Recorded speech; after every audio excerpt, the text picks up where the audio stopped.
Attorney General James, we really appreciate you joining us here in studio this evening. Want to talk to you about the election 3 weeks out, but before we do that, your office today put out this lengthy investigative report looking at the role of online platforms in the hate-fueled massacre that we saw here in Buffalo and that so many people are still recovering from. It's lengthy, it's very in-depth. What are the highlights as far as the investigative takeaways and what you learned? So let me just say that I just met with family members of the Tops massacre. Before we released this report, I thought it was prudent to meet with the families and to explain our findings. As you know, we've been tasked by the governor of the state of New York, Governor Hochul, to issue a report on the role that social media played in radicalizing the defendant, who was responsible for the death of 10 innocent souls. And there's nothing that we can do to bring back those 10 souls. And so all that I offered these families this morning was my prayers and to let them know that this was a thorough investigation and report into the role that social media played on influencing and radicalizing this young man. So social media, there's a number of fringe social media platforms that were responsible for radicalizing this young man. In addition to that, the fact is live streaming played a large role in radicalizing this young man. And he also looked at other mass shootings, including but not limited to Christchurch. There's a lot of racist and hateful and despicable tropes and screeds on social media, and particularly these fringe platforms. But other more known platforms also played a role, like Reddit, Facebook, you name them. And so they're all in this report. So our report reaches some findings, and it also includes some recommendations going forward. And our first recommendation has to do with Section 230 of the Federal Communications Act. And Section 230 basically immunizes, holds them harmless, these social media platforms. They hold themselves out as a library. And basically individuals can deposit, if you will, videos and comments on these platforms. They hide behind the First Amendment. And one of the recommendations is that the United States Congress reform Section 230 and provide some accountability, some liability for these social media platforms. Two, it basically establishes a some civil liability for individuals and criminal liability for individuals who produce videos which basically depict murder. You talk about reforming that portion of the federal law. Obviously, it is a touchy topic, right? When you're talking about freedom of speech versus public safety. How would you strike that balance? So, you know, right now, if individuals possess child pornography, there is criminal liability and also civil liability.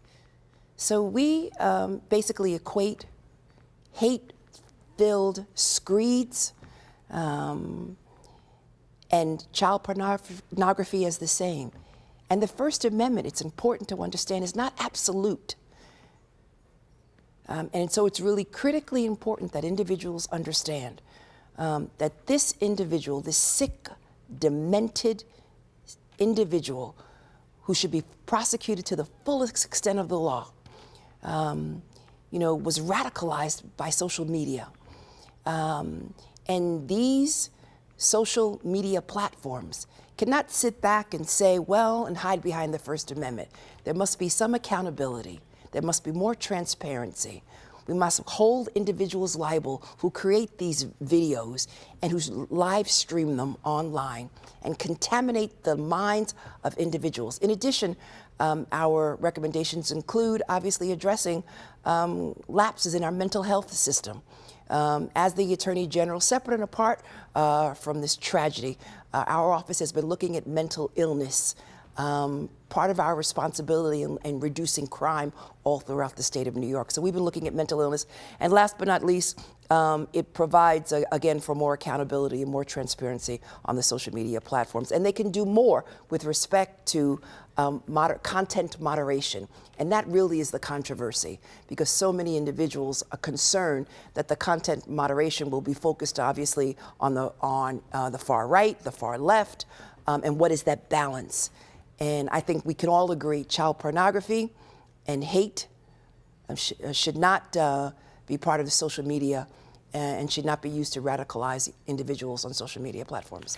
We do have a link to the full report on our website for anybody who wants to check that out. I do want to ask you about the election, as we're 3 weeks out right now. And, you know, everyone knows crime is a big issue in New York State right now. The Quinnipiac poll that just came out recently said among voters it's the #1 most urgent issue among folks. And your opponent in the race here has said that Albany politicians' policies are to blame for the uptick in crime. I want to show our viewers something that he posted on his website. He said, thanks to bail reform, which has created a revolving door for violent and recidivist criminals, crime rates have risen across the state. Wonder if you can respond to that. We should obviously point out a lot of states and a lot of cities are seeing increases in crime. That's right. They didn't do bail reform. That's right. Do you think bail reform has played a role in the crime increase that we've seen? So let me just say this. As the Attorney General, in the last 3.5 years that I have served, we have removed over 3,500 guns off of the streets of New York State.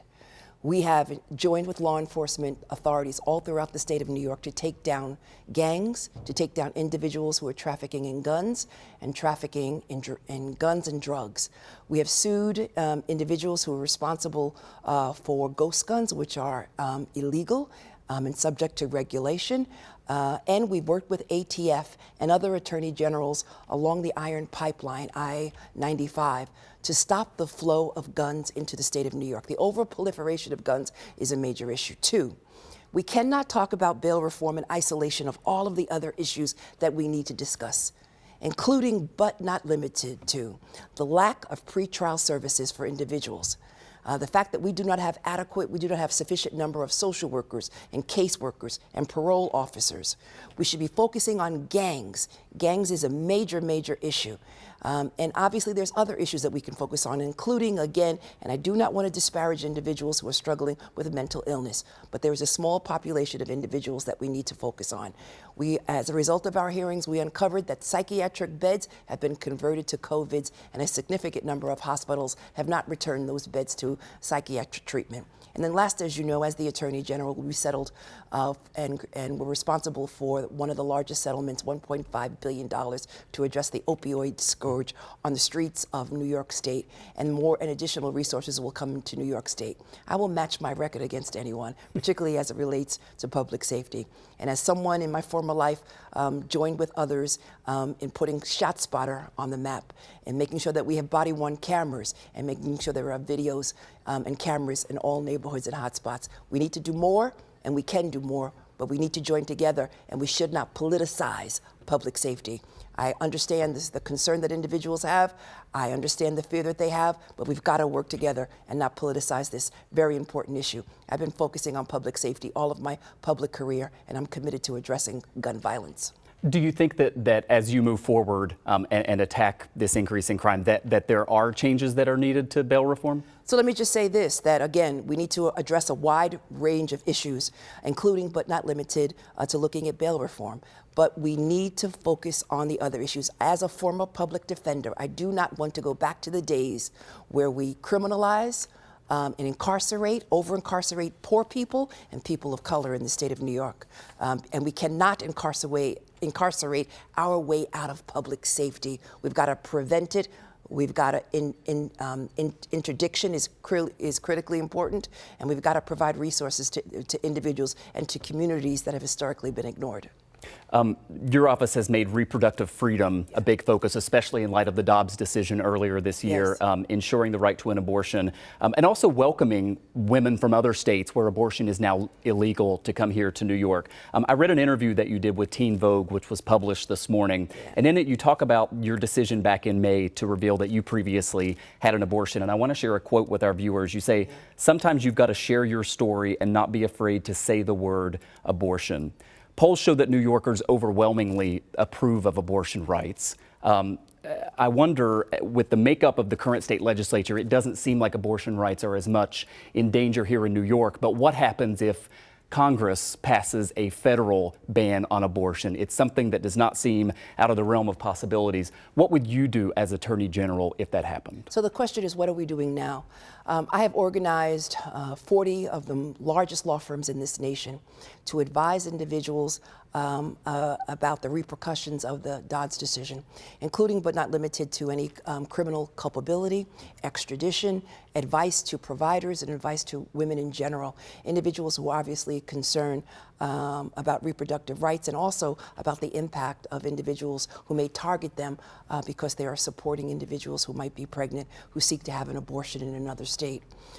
Two, I do support the fund that we've established here in the state of New York. I want to thank Governor Hochul and the members of the legislature for establishing a fund to build capacity for providers on the ground. And three, it's really critically important that we tell our story. And I told my story at a rally because as I looked out into the audience, I saw young women. And I can recall as a city council member who represented a part of Brooklyn, downtown Brooklyn, young girls would come to my office. Young girls, some of them who came from perfect families and others who did not. And they came because they wanted someone who was non-judgmental. And they confided in me that they were pregnant and or that they needed to see a OBGYN doctor. And I immediately escorted them and took them and guided them and recommended that they to go to Planned Parenthood, which was non-judgmental, to seek the services that they needed. They felt that they could not confide with their parents. They felt that they were all alone. They had never seen a doctor, and some of them were scared. It was my responsibility and my duty to hold their hand and to assist them.